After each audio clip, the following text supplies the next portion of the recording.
Hello दोस्तों, नमस्कार। आप सभी का एक बार फिर से हार्दिक स्वागत है आशीष क्लासेस पर। बात कर रहे हैं 30 नवंबर के पहले एडिटोरियल की। और उससे पहले बताना चाहूँगा कि आप ये एप्लीकेशन आशीष क्लासेस डाउनलोड कर सकते हैं प्ले स्टोर से। डिस्क्रिप्शन में लिंक दिया है, उसके थ्रू भी ये डाउनलोड हो सकता है। यहाँ पर आपको पेड कोर्सेज मिलेंगे, यहाँ पर आपको फ्री टेस्ट मिलेंगे जिनको आप अटैम्प्ट कर सकते हैं, यहाँ पे आपको ई बुक्स मिलेंगी। ठीक है, एक बार विजिट करें। सभी क्लासेस के डेमो वीडियोस भी यहाँ पर उपलब्ध हैं। एक टेलीग्राम चैनल है, उसका नाम भी आशीष क्लासेस है, उसे भी आप ज्वाइन करें। टेलीग्राम चैनल पर आपको एक newspaper life express her Sunday provide करवाया जाता है। टेलीग्राम चैनल पर एक न्यूज़पेपर है हमारा लाइफ एक्सप्रेस। इसमें प्रैक्टिस पेपर आपको मिलेगा, इसमें कॉमन एरर्स के क्वेश्चंस मिलेंगे, वोकैबुलरी के क्वेश्चंस मिलेंगे। बहुत अच्छा स्टफ़ है कॉम्पिटिटिव एग्जाम के लिहाज से, तो ये आप एक्सेस कर सकते हैं। तो आइए स्टार्ट करेंगे एडिटोरियल। और सबसे पहले देखेंगे कि कौन कौन से नए शब्द आप यहाँ सीखने वाले हैं। सबसे पहला शब्द है आपके सामने एक्सपोनेंशियल। अगर मैं आपसे पूछता हूँ कि इसका पार्ट ऑफ स्पीच क्या है, तो मैंने काफ़ी बार बताया है आपको कि ये लास्ट में देखिएगा एल दे रखा है आपको।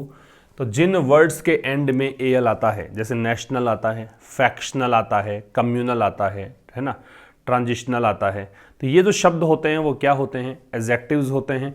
तो ये लीजिए, पार्ट ऑफ स्पीच हमने इसको बता दिया कि एडजेक्टिव है। और इसका मतलब क्या है? एक्सपोनेंशियल का मतलब है जो बहुत तेज़ गति से बढ़ता है। तो इंक्रीजिंग और ग्रोइंग रैपिडली, इंक्रीजिंग और ग्रोइंग,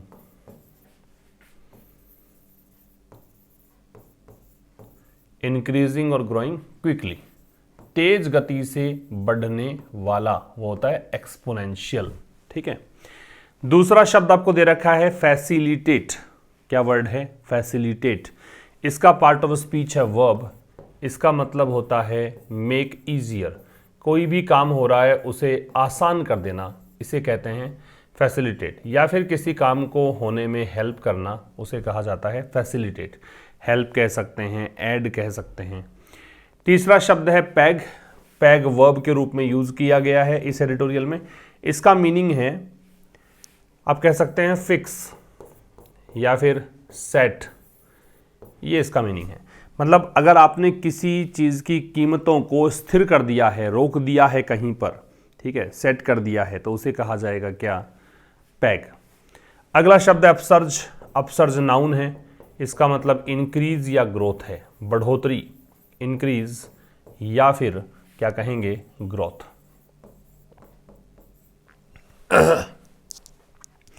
अगला शब्द है एक्सेंचुएट। एक्सेंचुएट का पार्ट ऑफ स्पीच वर्ब है। इसका मतलब है इम्फेसाइज या फिर कहेंगे इसे स्ट्रेस, जोर देना। किसी चीज पर जोर देने को क्या बोलते हैं? एक्सेंचुएट। नेक्स्ट है रन अफाउल ऑफ। ये एक फ्रेज है। रन अफाउल ऑफ का मतलब होता है ब्रेक रूल्स और लॉ। ब्रेक रूल्स और लॉ, कानून या नियम तोड़ना, इसे कहा जाएगा रन अफाउल ऑफ, कानून या नियम तोड़ना। नेक्स्ट है सो एज टू। ये एक फ्रेज है और इसका इस्तेमाल आप करते हैं इन ऑर्डर टू की जगह पे। चाहे आप इन ऑर्डर टू लगा लीजिए या फिर आप लगा लीजिए so as to, both are correct. ठीक है, दोनों ही फ्रेजेस एक दूसरे को रिप्लेस कर सकती हैं। स्क्रीनशॉट आप इसका ले लीजिए। इसके बाद में बात करते हैं एडिटोरियल की, क्या कुछ खास है। तो आज का जो एडिटोरियल है, रेगुलेशन नॉट बैन, ये इसका टाइटल है। टाइटल को हम एक वर्ड और बताता हूँ टाइटल के लिए, कैप्शन। ये वर्ड आप यूज़ कर सकते हो, कैप्शन। कैप्शन का मतलब होता है टाइटल, कैप्शन का मतलब होता है हेडिंग, शीर्षक। तो इस एडिटोरियल का शीर्षक है रेगुलेशन नॉट बैन। रेगुलेशन का मतलब आप नियमों में बांध सकते हैं, आप रेगुलेट कर सकते हैं, आप नियमन कर सकते हैं, बैन, प्रतिबंध ना करें। ये एक लेखक की सलाह है गवर्नमेंट के लिए कि भाई आप चाइना की तरह क्रिप्टो करेंसीज पर बैन ना लगाएं, बल्कि आप इसको रेगुलेट कर लो। स्ट्रिक्ट रूल्स आप लगा लीजिए, कोई दिक्कत नहीं, लेकिन आप इसको बैन मत कीजिए। ये विषय है इसका। तो ये एक ऐसा आर्टिकल है जो इकोनॉमी बेस्ड है, तो डेफिनेटली काफ़ी कुछ चीज़ें सीखने को आपको मिलेंगी, काफ़ी नए टर्म्स सीखने को मिलेंगे। तो आइए स्टार्ट करते हैं एडिटोरियल। एंड तक ज़रूर देखिएगा। हर एक छोटी छोटी बातों को नोट करने की हैबिट डाल लीजिए, क्योंकि ये वो हैबिट है जो आप में सुधार लेकर आएगी इंग्लिश के कॉन्टेक्स्ट में। ठीक है, तो देखिए रेगुलेशन नॉट बैन, ये तो हो गया इसका शीर्षक। 8 ईयर्स आफ्टर, 8 सालों के बाद, किसके 8 साल गिन रहा है? जब आरबीआई ने इश्यू किया था अपना पहला एडवाइजरी, अपनी पहली सलाह, क्वेश्चनिंग, सावधानी बरतने के लिए कहा था, अलर्ट करते हुए होल्डर्स को, होल्डर्स किसके? वर्चुअल करेंसीज के। जिन लोगों ने वर्चुअल करेंसी खरीद रखी थी उनके जो होल्डर्स थे उनको एक एडवाइजरी जारी की थी आरबीआई ने 8 साल पहले। क्या कहा था? कहा था कि भी potential financial and security risk है, कि संभवतया वित्तीय और सुरक्षा संबंधी खतरे हैं। एंड 2 ईयर्स आफ्टर, और 2 साल के बाद, 2 साल कौन से? Drafting a bill to ban crypto currencies. Draft का मतलब होता है बनाना, ड्राफ्ट का मतलब होता है कि आप कोई भी एक चीज़ है उसका कच्चा एक प्रारूप तैयार करते हो। जैसे कोई बिल है वो पेश होने से पहले वो ड्राफ्ट बिल है। ठीक है, तो ये कह रहा है कि 2 साल के बाद, किसके बाद? 2 साल हुए, बिल को ड्राफ्ट किए to ban crypto currencies, crypto currencies पर प्रतिबंध लगाने वाला बिल था ये। The government is set, government अब तैयार है, किस लिए? एक विधेयक लाने के लिए, एक लेजिस्लेशन इंट्रोड्यूस करने के लिए, दैट वुड, और ये विधेयक जो है वो क्या करेगा? इफ पास्ड, यदि ये पारित हो गया तो ये प्रोस्क्राइब कर देगा ऐसी करेंसीज को ऑफिशियली। ऑफिशियली मतलब ये एक सूचना है कि ये गवर्नमेंट की तरफ सूचना है कि अगर ये बिल पारित हो गया ना तो फिर ये क्रिप्टो करेंसीज जो हैं वो प्रोस्क्राइब हो जाएंगी, बैन हो जाएंगी। प्रोस्क्राइब का मायने है बैन, इसका मतलब है बैन। ठीक है, प्रोस्क्राइब का मतलब रेस्ट्रिक्शन हो सकता है, बैन हो सकता है। एक और इंपॉर्टेंट वर्ड इसके लिए ले सकते हैं, एम्बार्गो। एम्बार्गो, ठीक है। एक बार देखते हैं फिर से, देखो आरबीआई सब्जेक्ट है, इसकी वर्ब है इश्यूड। आरबीआई से पहले द है, ध्यान रखिएगा, द आता है आरबीआई से पहले। इसके बाद द गवर्नमेंट सब्जेक्ट है, वर्ब है इज सेट। ठीक, फिर दैट रिलेटिव प्रोनाउन है, इसका संबंध है इस लेजिस्लेशन से, इसकी वर्ब है वुड प्रोस्क्राइब, ये इसकी वर्ब है। तो ये तो सब्जेक्ट वर्ब हो गए। बाकी काम की बात प्रोस्क्राइब है, इसका मतलब बैन होता है, रेस्ट्रिक्शन होता है, एम्बार्गो होता है। तो कह रहा है कि भाई आरबीआई ने 8 साल पहले अपनी पहली एक एडवाइजरी जारी की थी, एक सलाह दी थी होल्डर्स को, जो क्रिप्टो करेंसीज ले रखी जिन्होंने, उन्होंने कहा था कि भी पोटेंशियल फाइनेंशियल और सिक्योरिटी रिस्क है, इस बारे में इन्होंने चेतावनी जारी की थी। और 2 साल के बाद एक बिल आया था, मतलब 2 साल, मतलब ये तो 8 साल पहले तो ये हुआ था, और 2 साल पहले एक बात हुई थी कि बिल आया था क्रिप्टो करेंसीज को बैन करने के लिए। अब गवर्नमेंट जो है वो सेट है बिल्कुल कि एक लेजिस्लेशन आना चाहती है, और लेखक कह रहा है कि अगर ये पारित हो गया तो ऐसी करेंसीज जो है वो ऑफिशियली बैन हो जाएंगी। सच के बाद में नाउन लगती है, वो प्लूरल लगती है, याद रखिएगा। अगर वो काउंटेबल है, अगर आप सिंगुलर काउंटेबल यूज करते हो यहाँ पे, तो इससे पहले ए या एन का प्रयोग हम करेंगे, राइट। आगे आ जाइए। Its concerns appear to be the risk. अब ये जो गवर्नमेंट है उसकी चिंताएं हैं, ऐसा लगता है, ये इसकी verb to be the risk, कि भाई खतरे हैं associated with crypto currencies, crypto currency से जुड़े हुए कुछ खतरे हैं, इंक्लूडिंग, इसमें शामिल है खतरों में, देयर पोटेंशियल यूज। देयर यहाँ क्रिप्टो करेंसीज के लिए पॉजेसिव एडजेक्टिव हुआ कि इनका संभावित रूप से इस्तेमाल हो सकता है for money laundering. Money laundering मतलब अवैध रूप से धन का संप्रेषण, अवैध रूप से धन को इधर उधर भेजना, तो मनी लॉन्ड्रिंग हो सकती है, और फाइनेंसिंग ऑफ इलीगल एक्टिविटीज़, और जो भी गैरकानूनी एक्टिविटीज़ हैं, अवैध कार्य हैं, उनके लिए, इसके लिए वित्त पोषित किया जा सकता है, फाइनेंस किया जा सकता है। इट्स कंसर्न सब्जेक्ट है, वर्ब है अपीयर, ठीक है। इंक्लूडिंग है वो प्रेपोजिशन है, ऐसे ही एक्सक्लूडिंग भी प्रेपोजिशन होता है। देयर पॉजेसिव एडजेक्टिव है, ये क्रिप्टो करेंसीज के लिए है, पोटेंशियल एडजेक्टिव है, यूज यहाँ पे नाउन है, ठीक है। आगे देखिए, the risk investors and consumers face, वो खतरे जो निवेशक और उपभोक्ता फेस कर रहे हैं, किस चीज में? In dealing with these so called currencies, इन तथाकथित, सो कॉल्ड तथाकथित करेंसीज में डील करने के लिए, मतलब इनसे निपटने में जो इनको खतरे सामने आ रहे हैं, गिवन दैट, ये देखते हुए कि they are neither a store of value, ना ही तो ये स्टोर ऑफ वैल्यू है, ना ही तो इनका कोई कह सकते हो कि ये भाई वैल्यू का स्टोर है, nor are they medium of exchange, ना ही आप इसमें लेन देन कर सकते हो, ठीक है, ना ही तो स्टोर ऑफ वैल्यू है, ना ही आप इसके अंदर कोई लेन देन कर सकते हो। एंड द ऑस्टेंसिबल थ्रेट, और जो एकदम स्पष्ट खतरा है वो दे पोज, जो ये क्रिप्टो करेंसीज खतरा पैदा करती हैं टू फाइनेंशियल स्टेबिलिटी, जो वित्त संबंधी स्थिरता है उसके लिए, ये सब की फैक्टर्स हैं, ये कुछ महत्वपूर्ण कारक हैं, मुख्य कारक हैं। द रिस्क सब्जेक्ट है, इसकी वर्ब है फेस, दे सब्जेक्ट है, वर्ब है आर। अब यहां पे भी दे सब्जेक्ट है, ये वर्ब है आर, और ये दे सब्जेक्ट है, वर्ब है पोज। पोज का मतलब होता है कोज या रेज, पोज का मतलब है कोज या रेज, ठीक है। यहां पे देखो कुछ काम की बातें, डील के साथ में विद लग रखा है। डील विद का मतलब निपटना होता है, हैंडल करना है, टैकल करना है, ठीक है। डील इन लगाते हो तो व्यापार करना होता है, ऐसे ट्रेड इन भी होता है, डील इन भी होता है। गिवन दैट है वो कंजंक्शन है, गिवन दैट का मतलब ये कंसिडर करते हुए, ये देखते हुए। अगर दैट नहीं आता तो गिवन एक प्रेपोजिशन होता, उसका मतलब भी कंसिडरिंग ही होता है, राइट। इसके बाद में यहाँ पे काम की बात ये है कि की जो है वो एडजेक्टिव है यहाँ पे, और जब एडजेक्टिव के रूप में आता है की तो इसका मतलब इंपॉर्टेंट, सिग्निफिकेंट, वाइटल, ये सब होता है। ऑस्टेंसिबल जो शब्द है इसका मतलब है एपरेंट, ऑस्टेंसिबल का मतलब एपरेंट है। थ्रेट का मतलब खतरा है, थ्रेट का मतलब हैजार्ड है, ये लीजिए। अब आ जाओ फिर से, the risk investors and consumer face, वो खतरा जो कि इन्वेस्टर्स और कंज्यूमर फेस कर रहे हैं, किस चीज़ में, इन तथाकथित करेंसीज को डील करने में। गिवन दैट, ये देखते हुए कि ना ही तो ये क्रिप्टो करेंसी जो हैं, ना ही तो स्टोर ऑफ वैल्यू हैं, और ना ही ये कोई एक्सचेंज का माध्यम है, भाई आप इनमें लेन देन नहीं कर सकते।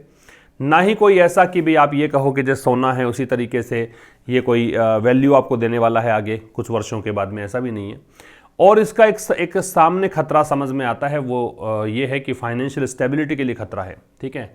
तो ये रिस्क जो हैं ये आर ऑल्सो की फैक्टर्स, ये की फैक्टर्स हैं, ये द रिस्क के लिए ये आ रहा है। तो इन्वेस्टर्स, अब देखो यहाँ पे थोड़ा सा कन्फ्यूज़न है, इन्वेस्टर्स एंड कंज्यूमर्स की वर्ब फेस है, ये मैंने थोड़ा गलत बता दिया, ये ऐसा नहीं है, ये इस तरीके से है। ये इन्वेस्टर्स एंड कंज्यूमर्स के लिए फेस है वर्ब, और ये जो रिस्क है इसकी वर्ब यहाँ पे आर ऑल्सो की फैक्टर्स, ये भी महत्वपूर्ण फैक्टर्स हैं। Prime minister Narendra Modi had in a video address, prime minister Narendra Modi ने एक वीडियो संबोधन के माध्यम से, और वीडियो संबोधन किसके लिए था, सिडनी डायलॉग, ठीक है। ऑस्ट्रेलिया में सिडनी है, वहाँ वार्तालाप है, डायलॉग है, उसके लिए एक संबोधन था अर्लियर दिस मंथ, इस महीने के शुरुआत में। उसमें क्या कहा था कि इट इज़ इंपॉर्टेंट, ये महत्वपूर्ण है, दैट ऑल डेमोक्रेटिक नेशंस के सारे लोकतांत्रिक राष्ट्र जो हैं वर्क टुगेदर, वो साथ में काम करें ऑन दिस, इस बात पर, किस पर, क्रिप्टो करेंसीज पर। एंड इंश्योर, ये सुनिश्चित करें, it does not and up in wrong hands, कि ये गलत हाथों में ना चली जाए। Prime minister Narendra Modi subject है, हैड और आगे सेड, ठीक है। तो प्राइम मिनिस्टर नरेंद्र मोदी ने एक वीडियो संबोधन के माध्यम से, वीडियो संबोधन किसके लिए था, सिडनी डायलॉग के लिए था, इस महीने की शुरुआत में था, उसमें कहा था, तो हैड सेड इसकी वर्ब है। अर्लियर है वो टाइम में पहले के लिए आता है, टाइम में बाद के लिए लेटर आता है। तो एक वीडियो के माध्यम से संबोधित इन्होंने किया था, उसके अंदर कहा था कि इट इज़ इम्पोर्टेंट, इट की वर्ब इज है, इंपॉर्टेंट एडजेक्टिव है, कि ये महत्वपूर्ण है, दैट कंजंक्शन है, कि सारे के सारे लोकतांत्रिक देश जो हैं वो साथ में काम करें, किसके लिए, मतलब इस क्रिप्टो करेंसी पर, और ये सुनिश्चित करें कि ये रॉन्ग हाथों में ना चली जाए। इट की वर्ब है वो does not and, does helping verb, not adverb of negation, and up इसकी वर्ब, ठीक है। तो ये सब कुछ था इसके अंदर। प्राइम मिनिस्टर से पहले दे आ सकता था अगर ये नाम नहीं होता आगे, अगर कोई जो व्यक्ति उस पद पर बना हुआ है वो नाम नहीं होता है तो prime minister, chief minister, president, इन सबसे पहले दे लगता है। लेकिन जो व्यक्ति उस पोस्ट को अज्यूम करता है, जो इनकम्बेंट पर्सन है उस पोस्ट पर, उस स्थिति में आप उससे पहले दे नहीं लगाते हैं, ठीक है। नेक्स्ट पे आइए, the centre and the RBI is deep disquiet, disquiet का मतलब बेचैनी है, रेस्टलेसनेस है। तो केंद्र और आरबीआई की जो बहुत गहरी एक बेचैनी है विद क्रिप्टो करेंसीज, किसको लेकर, क्रिप्टो करेंसीज को, नॉट विद स्टैंडिंग मतलब के बावजूद, नॉट विद स्टैंडिंग के लिए आप देखो क्या कर सकते हो, नॉट विद स्टैंडिंग एडवर्ब है भैया, नॉट विद स्टैंडिंग के स्थान पे आप इन स्पाइट ऑफ लिख सकते हो, इन स्पाइट ऑफ, इसके स्थान पे आप डेस्पाइट लिख सकते हो। इनका मतलब होता है के बावजूद, ठीक है। तो सेंटर और आरबीआई का जो डीप डिस्क्वाइट है, केंद्र सरकार और आरबीआई की जो गहरी बेचैनी है किसको लेकर, क्रिप्टो करेंसीज की, इस चीज़ के बावजूद भी there has been an exponential jump, इसके बावजूद भी बहुत बड़ा यहाँ उछाल आया है। एक्सपोनेंशियल क्या था, काफ़ी रैपिड तरीके से, काफ़ी क्विक तरीके से बढ़ोतरी, काफ़ी बड़ा उछाल आया है इन्वेस्टमेंट में। किस में इन्वेस्टमेंट, वर्चुअल करेंसीज में, स्पेशली आफ्टर, विशेष करके कब, जब सुप्रीम कोर्ट ने पिछले साल स्ट्राइक डाउन कर दिया था। स्ट्राइक डाउन का मतलब होता है भाई नलीफाई, स्ट्राइक डाउन से मतलब होता है नलीफाई, रद्द कर देना, कोई भी नियम कानून है उसको समाप्त कर देना। इसकी जगह आप रेसिंड भी लगा सकते हो, ठीक है, इसकी जगह आप एब्रोगेट भी लगा सकते हो, ये सब इसके मतलब हो सकते हैं। तो जब पिछले साल सुप्रीम कोर्ट ने स्ट्राइक डाउन कर दिया था आरबीआई के एक नोटिफिकेशन को, जिसमें कि बार किया गया था, बार का मतलब वही रेस्ट्रिक्ट करना है, प्रतिबंधित करना है, जिसमें कि प्रतिबंध लगा दिया गया था फाइनेंशियल एंटिटीज़, जो भी संस्थाएं हैं जो फाइनेंशियल एक्टिविटीज़ में भाग लेती हैं, उन संस्थाओं पर किस चीज़ से प्रतिबंध लगाया, क्या चीज़ के लिए रोका, फैसिलिटेटिंग कस्टमर, कि आप कस्टमर के ट्रांजैक्शंस को फैसिलिटेट नहीं कर सकते हैं, कस्टमर के ट्रांजैक्शन को आसान नहीं कर सकते हैं। और किससे संबंधित ट्रांजैक्शन है ये, वर्चुअल करेंसी से संबंधित। आइए पीछे की कहानी बताता हूँ इसके अंदर। द सेंटर और आरबीआई डीप डिस्क्वाइट, डिस्क्वाइट यहाँ पे सब्जेक्ट है, ठीक है। अब the center and the RBI's deep disquiet with the cryptocurrencies notwithstanding, there has been an exponential jump in investment in virtual currencies, especially after the Supreme Court last year struck down an RBI notification barring financial entities from, कुछ चीज़ें देखो, ये तो आपका subject नहीं है भाई, ये सब्जेक्ट नहीं है, सब्जेक्ट ये गलती से हो गया हाईलाइट, सब्जेक्ट इसका ये वाला है, एन एक्सपोनेंशियल जंप, इसकी वर्ब यहाँ पे है हैज़ बीन, क्योंकि देयर से स्टार्ट है, देयर से सेंटेंस को स्टार्ट करते हैं तो इन्वर्जन लगता है। क्या लगता है, इन्वर्जन। इन्वर्जन का मतलब क्या है कि वर्ब सब्जेक्ट से पहले आती है, ठीक है, it is put prior to the given subject. So there has been exponential jump, exponential adjective है, जंप नाउन है। तो कह रहा है कि भाई ये ठीक है कि भाई आरबीआई भी बेचैन है, सेंटर भी बेचैन है क्रिप्टो करेंसीज को लेकर, उसके बावजूद भी वर्चुअल करेंसीज में इन्वेस्टमेंट में क्या आया है, उछाल आया है। विशेष करके कब, इस स्पेशली के स्थान पर आप पर्टिकुलरली लगा सकते हो, ठीक है। इसके बावजूद मतलब किसके बाद, जब सुप्रीम कोर्ट ने पिछले साल स्ट्राइक डाउन किया, ये सुप्रीम कोर्ट, इसकी वर्ब है स्ट्राइक डाउन, स्ट्राइक डाउन की सेकेंड फॉर्म है ये। जब इसने नलीफाई कर दिया था आरबीआई के नोटिफिकेशन को, आरबीआई नोटिफिकेशन क्या था, इस नोटिफिकेशन में फाइनेंशियल एंटिटीज़ को रोका गया था। बार जो है ना, इसका मतलब रोकना है। आप चाहे यहाँ पे डी बार कर दो, चाहे यहाँ पे प्रिवेंट कर दो, या प्रिक्लूड कर दो, तो ये रोकने संबंधी जो भी वर्ड्स होते हैं उनके साथ में फ्रॉम लगता है, ठीक है। तो इनको रोका गया था किस चीज़ से, कि भाई आप कस्टमर ट्रांजैक्शंस को फैसिलिटेट नहीं कर सकते, आप कस्टमर ट्रांजैक्शन को आसान नहीं कर सकते हैं, आप इन चीज़ों को हेल्प नहीं कर सकते हैं। और ये कौन से ट्रांजैक्शंस हैं जो संबंधित है वर्चुअल करेंसीज से, ठीक है भाई। Industry estimates now pack crypto currency holdings in India at about 40,000 crore rupees. Industry estimates मतलब इंडस्ट्री के जो पूर्वानुमान हैं, अब क्रिप्टो करेंसी होल्डिंग्स को फिक्स करने को, सेट करने को पैक बोला था हमने, तो ये अब क्रिप्टो करेंसी जो होल्डिंग्स है भारत में, कितने लोगों ने कितनी मतलब पैसा इसमें इन्वेस्ट कर रखा है, वो होल्डिंग्स यहाँ बता रहा है कितनी है, 40,000 करोड़ है, ये एस्टीमेट्स हैं, ठीक है। Held by about 15 million investors, और ये कितने लोगों ने इन्वेस्ट कर रखा है, 15 मिलियन इन्वेस्टर्स है, उन्होंने इन्वेस्ट कर सका है।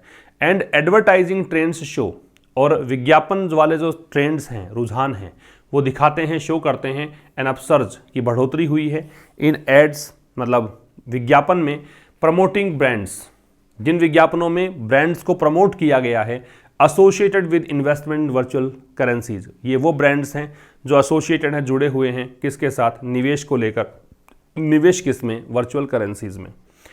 इंडस्ट्री एस्टीमेट सब्जेक्ट है, पैग यहाँ पे वर्ब है, ठीक है। एडवर्टाइजिंग ट्रेंड सब्जेक्ट है, शो इसकी वर्ब है। अपसर्ज नाउन है, इसका मतलब है उछाल, वृद्धि, ग्रोथ, इंक्रीज, एन दे रखा है ना, तो नाउन है। और इंडस्ट्री एस्टिमेट्स का हमने पैक दे रखा है, पैक का मतलब सेटल, फिक्स, ये सब बताया था मैंने। तो इंडस्ट्री एस्टिमेट्स ये हैं कि वर्तमान में भारत के अंदर 40,000 करोड़ रुपए लोगों ने इन्वेस्ट किए हुए हैं, और 40,000 करोड़ रुपए इन्वेस्ट करने वाले लोग जो हैं उनकी संख्या 15 मिलियन के करीब है। और विज्ञापन का जो रुझान है ये दिखाता है कि ब्रांड्स के प्रमोशन में बढ़ोतरी आई है। और ब्रांड्स कौन से हैं? ये वो ब्रांड्स हैं जो इन्वेस्टमेंट से संबंधित हैं वर्चुअल करेंसीज में। ठीक है, आगे देखो भाई, दिख रहा होगा आपको, थोड़ा सा नीचे कर देता हूं इसको, देखो, that the ground has shifted. अब ये चीज कि भी ग्राउंड शिफ्ट हो चुका है, माहौल बदल चुका है। Since an inter ministerial committee set up to study the issues. कब से? जब से एक inter ministerial committee, inter ministerial मतलब क्या होता है? इंट्रा होता तो एक ही मिनिस्ट्री के भीतर के मिनिस्टर्स मिलकर समिति बनाते। इंटर है इसका मतलब एक से अधिक मिनिस्ट्री है, जैसे फाइनेंस मिनिस्ट्री है, होम मिनिस्ट्री है, ऐसे 2-4 मिनिस्ट्रीज हैं, उनके मंत्री आके एक कमेटी बना ली इन्होंने, इसको बोलेंगे इंटर मिनिस्ट्रियल कमेटी। तो जब से इंटर मिनिस्ट्रियल कमेटी ने सेटअप किया है, स्थापित किया है, सेटअप किया है क्या? टू स्टडी द इश्यूज, कि भाई मुद्दों का अध्ययन किया जाए। अब ये इंटर मिनिस्ट्रियल कमेटी का सेटअप नहीं है, थोड़ा ध्यान समझते हैं इसको, कि ये जो ग्राउंड है शिफ्ट हो चुका है, माहौल बदल चुका है जब से इंटर मिनिस्ट्रियल समिति जो है सेटअप की गई है। किसके लिए? स्टडी करने के लिए। क्या चीज़? द इश्यूज, उन मुद्दों को जो संबंधित हो किससे? वर्चुअल करेंसीज से। ठीक है, और इस कमिटी ने प्रपोज किया, सबसे पहले प्रस्ताव दिया द बैन इन 2019, कि भाई 2019 में कहा कि प्रतिबंध लगा दो। इज बियॉन्ड डाउट, ये कोई शक से परे है, इसमें कोई संदेह नहीं है। ग्राउंड की वर्ब हैज शिफ्टेड है, दैट है ये पूरे इस क्लोज के लिए है, इसकी वर्ब यहां है इज। इंटर मिनिस्टर कमेटी की वर्ब प्रपोज्ड है। ये 3 सब्जेक्ट हो गए, मतलब 3 क्लोज हैं। ठीक है, कि भी जो ग्राउंड है वो शिफ्ट हो चुका है, माहौल बदल चुका है। कब से? जब से इंटर मिनिस्ट्रियल समिति जो बनाई गई थी, सेटअप की गई थी, क्रिप्टो करेंसी से संबंधित, वर्चुअल करेंसी संबंधित मुद्दों को स्टडी करने के लिए इसने 2019 में समिति ने कहा कि भैया आप प्रतिबंध लगा दो इस पर। तो ये जो चीज़ है, माहौल अब बदल चुका है इस चीज़ का, ये जो चीज़ है बियॉन्ड डाउट है। ठीक है, from the emphatic assertion, assertion का मतलब क्लेम होता है, दावा होता है। इम्फेटिक का मतलब बड़ा ही जोरदार, बहुत ही स्ट्रॉन्ग। इम्फेटिक का स्ट्रॉन्ग, इम्फेटिक नाउन है, इम्फेटिक एडजेक्टिव है, असर्शन नाउन है। अब देखो यहाँ से यहाँ तक, कहाँ से?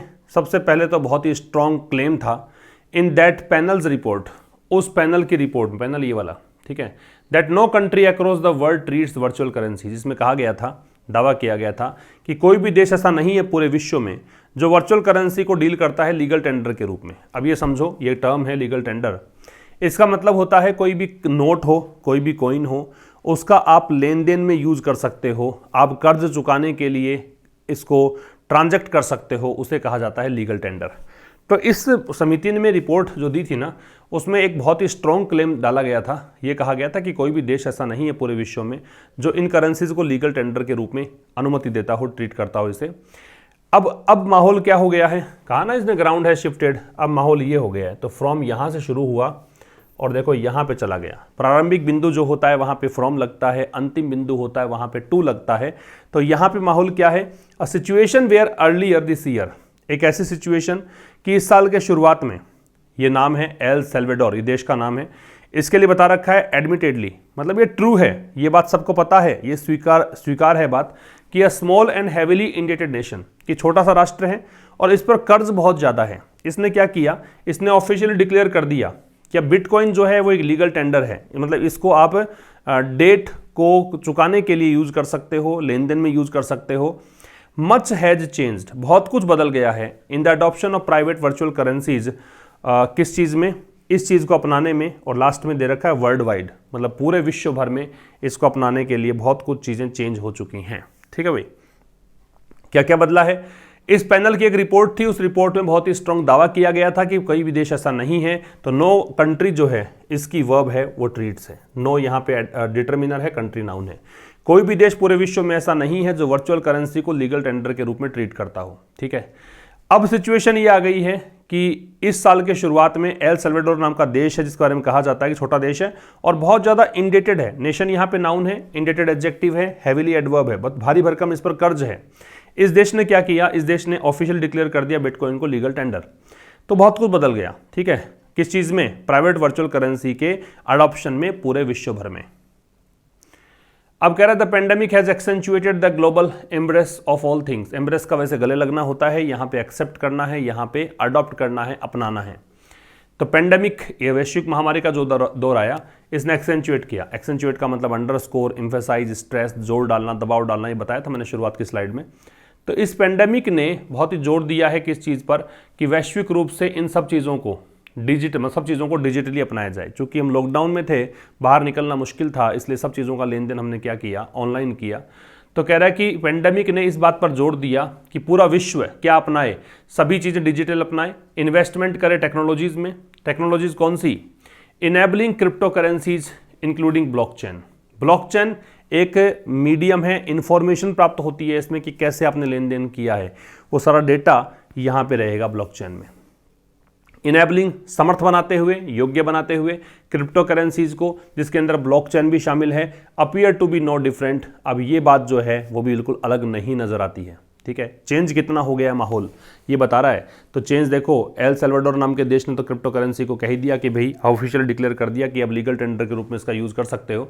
अब पेंडेमिक जो है इसने एक्सेंचुएट किया है, इसने इस बात पर जोर दिया है कि भी global embrace of all things, सारी मतलब पूरा विश्व जो है वो इन सब चीज़ों को अपनाए, ठीक है। डिजिटल सारा पेमेंट करे, इन्वेस्टमेंट करे टेक्नोलॉजीज़ में। टेक्नोलॉजी कौन सी, जो कि क्रिप्टो करेंसी को इनेबल करती है, इसमें ब्लॉकचेन भी शामिल है। तो ये बात भी कुछ अलग नहीं नज़र आती है, ठीक है। एक बात यहाँ पे समझने वाली है कि पेंडेमिक की वर्ब तो हैज एक्सेंचुएटेड है, ठीक है, और ये इसने एक ये पार्ट यूज़ किया, दूसरा ये पार्ट यूज़ किया, इन दोनों को जोड़कर यहाँ पे यहाँ तक यूज़ किया, इन दोनों को जोड़कर यहाँ पे वर्ब आ रही है अपीयर। वर्ब प्लूरल इसलिए आ रही है क्योंकि एक चीज़ तो ये, दूसरी चीज़ ये, ठीक है। Canada, Japan and Thailand permit the use of virtual currencies. ये तीन देश हैं, ये परमिट करते हैं वर्चुअल करेंसी का यूज़ करना एज ए पेमेंट मेथड, कि भुगतान करने के लिए वर्चुअल करेंसीज का यूज़ ये कर सकते हैं। तीनों देशों ने अनुमति दे रखी है। विद सम जुरिडिक्शन, इसमें कुछ न्यायिक क्षेत्र ऐसे हैं, जुरिडिक्शन का मतलब न्यायिक क्षेत्र, लीगल एरिया, लीगल स्पेयर, वो ऐसे हैं regulating them as digital asset, जो इनको रेगुलेट कर रहे हैं, नियमन कर रहे हैं इनका, किस रूप में, डिजिटल एसेट के रूप में, ठीक है, डिजिटल संपत्ति के रूप में इसको मानते हैं, अदर्स एज ए कमोडिटी। और कुछ देश ऐसे हैं, अन्य जो देश हैं वो ऐसे हैं जो इसे कमोडिटी मानते हैं। कमोडिटी का मतलब ऐसी वस्तु जो कि लेन देन के लिए यूज की जा सके, जो सेल हो सकती हो, जो बाई हो सकती हो, जिसे खरीदारी हो सके, बेचा जा सके, उस वस्तु को कमोडिटी कहा जाता है, ठीक। तो कनाडा, जापान और थाईलैंड सब्जेक्ट वर्ब है परमिट। और तो कह रहा है ये तीनों देशों ने परमिट कर रहे हैं किस चीज़ को, वर्चुअल करेंसी का यूज़ हो सकता है पेमेंट मेथड के रूप में। और कुछ जुरिस्डिक्शन जो है वो इसे डिजिटल एसेट मानते हैं, अन्य जो हैं वो इसे कमोडिटी मानते हैं। Canada and the US closely monitor virtual currency activity to ensure. ये दोनों देश जो हैं बहुत ही नज़दीकी से मॉनिटर कर रहे हैं वर्चुअल करेंसी की एक्टिविटी को, ये सुनिश्चित करने के लिए कि they do not run afoul of laws. Run afoul of का मतलब बताया था नियम तोड़ना, कानून तोड़ना। तो ये पूरा नज़दीकी से, बहुत ही क्लोजली, बहुत ही गहनता से निरीक्षण कर रहे हैं, इस बात का एक ध्यान लगा रखा, टकटकी लगा कर बैठे हैं दोनों देश कि कहीं ऐसा ना हो कि ये कानून का, जो फाइनेंशियल क्राइम्स वाले कानून हैं, कि भाई पैसों संबंधी कोई भी अपराध किसी ने किया है, उस संबंधी कुछ कानून बनाए गए हैं, कहीं उनका उल्लंघन ना कर दे, कहीं उनको तोड़े नहीं। विद द फॉर्मर, कैसे कि फॉर्मर मतलब पहले वाला, पहले वाला कौन हो गया, कनाडा। फॉर्मर से पहले द आएगा, है ना। पहले वाला क्या कर रहा है, also earning tax revenue on transactions. ये तो लेन देन पर टैक्स रेवेन्यू इसने रेगुलेट कैसे किया है, ये टैक्स ले रहा है, क्यों लेन देन होगा उस पर टैक्स काटता है ये, ठीक है। कनाडा और यूएस जो है वो क्लोजली मॉनिटर करते हैं, ये इसकी वर्ब, क्लोजली एडवर्ब, ठीक है।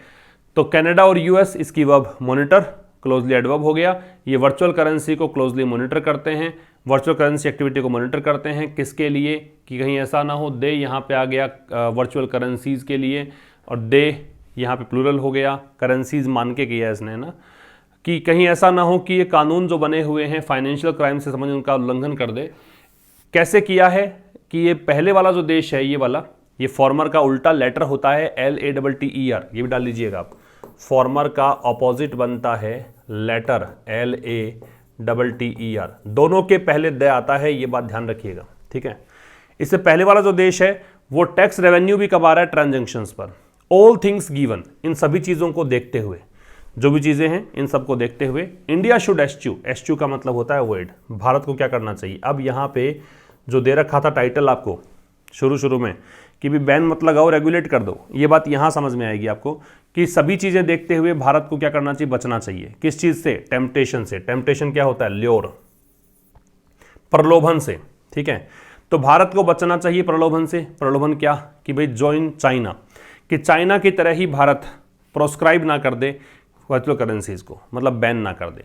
एंड इंस्टीड, इसकी बजाय क्या करे? एम टू, लक्ष्य रखे, टाइटली रेगुलेटेड देयर ट्रेडिंग, कि इनकी ट्रेडिंग, देयर किसके लिए आ रहा? वर्चुअल करेंसीज के लिए, कि इनकी जो ट्रेडिंग है उसको बड़ी सख्ती से रेगुलेट करे। थ्रू, किस माध्यम से? मॉनिटर्ड एक्सचेंजेस, एक्सचेंज होते हैं कुछ, है ना, उनके माध्यम से लेन देन होता है। तो मॉनिटर्ड एक्सचेंज का मतलब है ऐसे एक्सचेंजेस जो कि जिस पर मॉनिटरिंग हो, अच्छे से मॉनिटरिंग की जाए, उसके थ्रू इनको आप रेगुलेट कर सकते हो। एंड अर्न रेवेन्यू, और वहां से आप पैसा भी कमा सकती है सरकार, ठीक है। तो सभी चीज़ों को देखते हुए भारत को क्या करना चाहिए? टेम्पटेशन से बचना चाहिए कि भारत चाइना की तरह इनको बैन ना कर दे। इसकी बजाय भारत यहाँ पे बड़ी सख्ती से रेगुलेट करे इसको, इनकी ट्रेडिंग को, इनके लेन देन को, किस माध्यम से? मॉनिटर्ड एक्सचेंजेस के माध्यम से, और क्या करे? रेवेन्यू कमाए, ठीक है। साइमल्टेनियसली, ये होता साथ साथ में, एडवर्ब है। साथ साथ में ये भी होना चाहिए कि इट शुड एक्सपेडाइट। एक्सपेडाइट का मतलब होता है किसी चीज़ की स्पीड को तेज कर देना, कोई भी प्रक्रिया है उसकी गति को तेज करने को बोलते हैं एक्सपेडाइट। साथ साथ में भारत को तेज कर देनी चाहिए RBI's pilot of the central bank digital currency. Pilot का मतलब एक प्रकार से ये मान लो, यहाँ पे पायलट वैसे तो हवाई जहाज उड़ाने वाला होता है, लेकिन यहाँ पायलट का मतलब ये मान लो कि ये खुद का एक सिस्टम लेकर आया आरबीआई, ठीक है ना। साथ साथ में भारत को ये मतलब सरकार को ये भी करना चाहिए कि आरबीआई जो है वो सेंट्रल बैंक की डिजिटल करेंसी लेकर आए, ठीक है। मतलब आरबीआई खुद की डिजिटल करेंसी लेकर आए, सो एज टू, ताकि क्या हो पाएगा? सो एज टू का मतलब होता है इन ऑर्डर टू, ताकि क्या हो पाएगा कि वो ऑल्टरनेटिव दे पाएगा क्रिप्टो करेंसीज का। नीचे कुछ नहीं है, क्रिप्टो करेंसीज है भाई, है ना। तो ये साथ साथ में क्या कर पाएगा?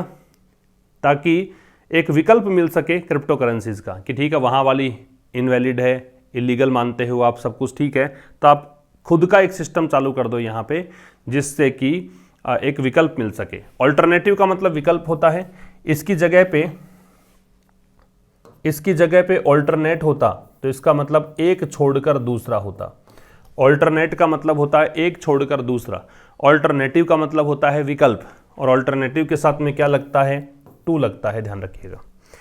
तो ये हुआ आपका ये एडिटोरियल आज का, काफ़ी इंटरेस्टिंग है, रेलेवेंट है, वर्तमान समय के लिए प्रासंगिक, बहुत बड़ी समस्या उन लोगों के लिए जिन्होंने इन्वेस्ट कर रखा है, क्योंकि अधर जुल्म में है फिलहाल कि सरकार अगर बैन कर देगी तो पैसा डूब जाएगा, रेगुलेट करेगी तो बढ़िया है, आगे भी वो इन्वेस्ट कर पाएंगे। सो ठीक है, देख लिया आपने एडिटोरियल।